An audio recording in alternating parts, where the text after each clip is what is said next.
প্ৰত্যেক দিনাই নতুন নতুন বাংলাদেশী অসমত সোমাই আছে ন আমিতো প্ৰতিদিনাই ধৰি আছো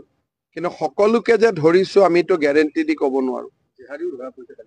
মানে ধৰক আপোনালোকে মোৰ টুইটাৰত দেখা পাব যে কৰিমগঞ্জ সীমান্তত আমি প্ৰতিদিনেই কেতিয়াবা 3 জন কেতিয়াবা 12 জন কেতিয়াবা 16 জন বিদেশীক আমি ধৰিছো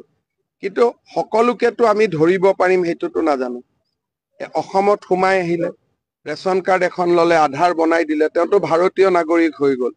কিন্তু যেহেতু আমি এনআৰসি খন বনাইছিলো তাৰ এটাটো সুফল আমি পাব লাগে এতিয়া আমি একসেপ্ট বা ৰিজেক্টলৈকে যোৱা নাই অন্তত আপুনি এনআৰসিত আবেদন কৰিছিলে সেই প্ৰমাণটো পালে 14ৰ পিছত সোমোৱা মানুহখিনিয়ে আধাৰ পাব নোৱাৰি সেইটো কাৰণে আমি এই ব্যৱস্থা কৰিছো যাতে জাতিটোক সুৰক্ষিত কৰিব পাৰি আমাৰ প্ৰত্যেক দিনাই নতুন নতুন বাংলাদেশী অসমত সোমাই আছে ন আমিতো প্ৰতিদিনাই ধৰি আছো কিন্তু সকলোকে যে ধৰিছো আমিতো গ্যাৰেণ্টি দি ক'ব নোৱাৰো মানে ধৰক আপোনালোকে মোৰ টুইটাৰত দেখা পাব যে কৰিমগঞ্জ সীমান্তত আমি প্ৰতিদিনেই